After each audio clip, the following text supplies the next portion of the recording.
Evangelho segundo escreveu João, capítulo 2. Evangelho segundo escreveu João, capítulo 2. E ao terceiro dia, fizeram-se umas bodas em Caná da Galileia, e estava ali a mãe de Jesus. E foram também convidados Jesus e os seus discípulos para as bodas. E faltando vinho, a mãe de Jesus lhes disse: não tem vinho. Quando você lê esse texto bíblico aqui, presente no Evangelho de João, capítulo 2, do versículo 1 até o versículo 12, a gente vai estar vendo um momento em que o Senhor Jesus Cristo, juntamente com a sua família, é convidado para uma festividade, um casamento, as chamadas bodas em Caná. E naquele momento, as Escrituras nos narram o seguinte fato: faltou vinho para a festividade, né? E a mãe de Jesus, Maria, ao ver que o vinho estava faltando, chega para Jesus, leva o problema até ele, e Jesus Cristo ali opera um milagre. Ele faz o quê? Ele transforma a água em vinho e faz com que venha ter vinho para continuar a festividade, né?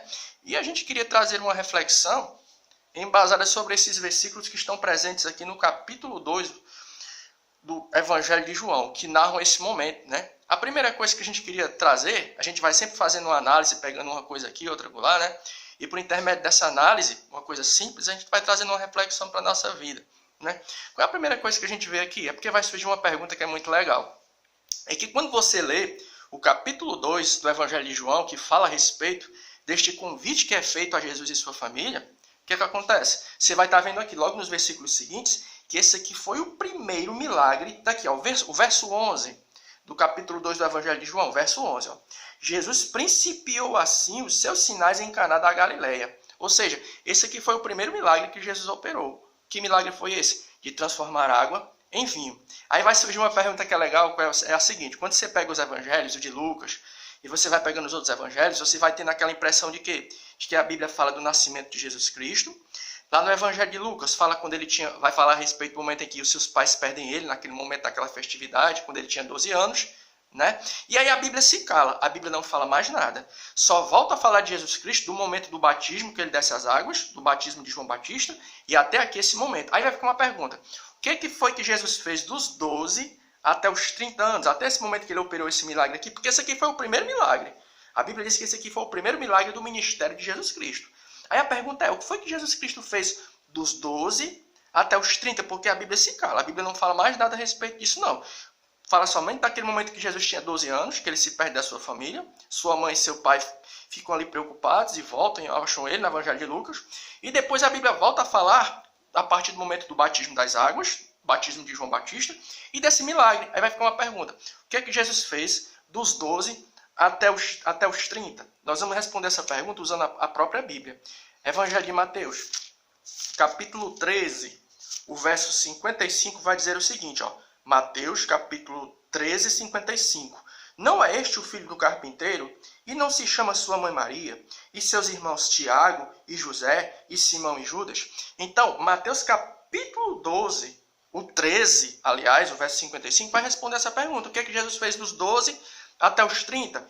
Porque o primeiro milagre que ele operou foi nas bodas de Caná, no capítulo 2 do Evangelho de João. Então, o que foi que ele fez dos 12 aos 30? Evangelho de Mateus, capítulo 13, verso 55, vai responder. Sabe o que foi que ele fez? Levou uma vida comum, como qualquer outra pessoa. É tanto que quando ele começa o seu ministério, as pessoas ficam todas espantadas.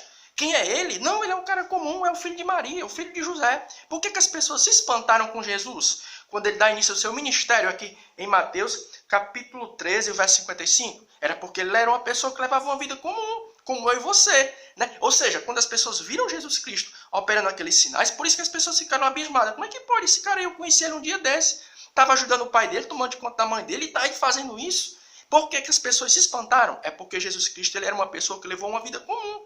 E o primeiro milagre que ele operou, depois, quando ele deu início ao seu ministério, foi aqui no capítulo 2 do Evangelho de João. Dá para a gente tirar uma coisa disso aí? Dá. Sabe qual é? É a seguinte, ó. Então quer dizer que Jesus Cristo operou seu primeiro milagre aqui nas bodas de Caná. Então quer dizer que antes desse milagre ele levou uma vida comum. Então quer dizer que, tipo assim, era como se ele estivesse esperando um tempo. Ele foi levando a sua vida comum ali, pai e tal. Ou seja, não operou nenhum milagre. Mas por quê? Era porque tudo tem um tempo. Até para o ministério de Jesus Cristo, começar mesmo para valer, teve um tempo. Teve um tempo para ele ser crucificado, tudo teve um tempo. É tanto que você vai ver que Jesus teve muitas oportunidades de tipo assim, os fariseus tentavam pegar ele, até no Evangelho de Lucas vai estar narrando isso, e tentaram lançar ele de um penhasco. O que foi que ele fez? Passou pelo meio deles. Por quê? Porque ainda não era chegada a hora do seu martírio. Ou seja, tudo na vida de Jesus Cristo teve um tempo. Teve um tempo para ele operar o seu primeiro milagre, teve um tempo para ele começar o seu ministério, teve um tempo para ele ser crucificado. Olha aí, ó. Vamos aqui para o livro de Eclesiastes, capítulo 3. Livro de Eclesiastes, capítulo 3. Livro de Eclesiastes, capítulo 3. É legal, uma coisa simples vai nos dando condição de a gente trazer uma reflexão. Eclesiastes, capítulo 3, ó. Tudo tem seu tempo determinado, e há tempo para todo propósito debaixo do céu. Ou seja, por que Jesus esperou até aquele momento para operar um milagre? É porque tinha um dia certo e o tempo certo para ele começar a fazer as coisas. Então tem uma aplicação prática para mim e para a tua vida? Tem. Se tudo, até na vida de Jesus Cristo teve um tempo, também tem um tempo das coisas na nossa vida. Tem um tempo do teu ministério ele começar a andar. Tem um tempo de Deus começar a te usar. Tem um tempo de Deus te despertar. Tem até mesmo, não se escandalize com isso que a gente vai dizer aqui, mas tem até mesmo o tempo de Deus salvar. Às vezes você está orando por uma pessoa, está intercedendo, você fica assim.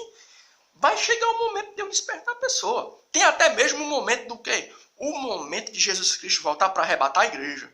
Nós não podemos estar marcando dia nem hora. Jesus vai voltar esse dia tal, né? A gente não pode fazer isso não. Mas nós entendemos o quê? Pela palavra. Que já tem um dia até mesmo para Jesus voltar. Aí vai acontecer outra coisa interessante, né? Qual é? É a seguinte, ó. Jesus Cristo ele era aquele cara social, era um homem social. Era o Deus que se fez carne para habitar no meio das pessoas. Ele era social. É tanto que as pessoas acusavam ele de dizer assim, né? Eis aí um cumilão, ele só anda em festa, não sei o quê, só anda...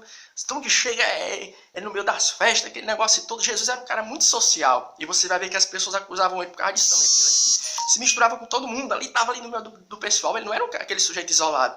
Era o Deus que se fez carne para levar uma vida social. Aí vai surgir uma coisa interessante. Alguém vai perguntar assim, ó. Ei, irmão, me diz uma coisa. Vai perguntar isso, né? Se Deus existe e ele quer o quê? Ele quer se relacionar com a sua criação.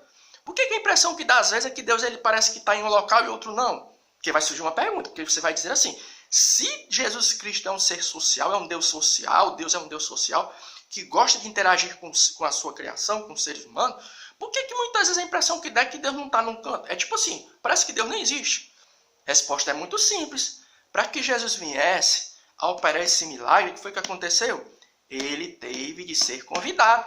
Capítulo 2 do Evangelho de João. Olha, a Bíblia diz que ele com a sua família foi convidado. Se ele não tivesse sido convidado, como é que ele ia transformar água em vinho? Entendeu bem aí? Porque alguém vai perguntar, se Deus ele gosta de interagir com as pessoas, por que parece, a impressão que dá é essa, que parece que ele não está... Tipo assim, a gente está em um campo, mas parece que ele não está. Sabe por quê?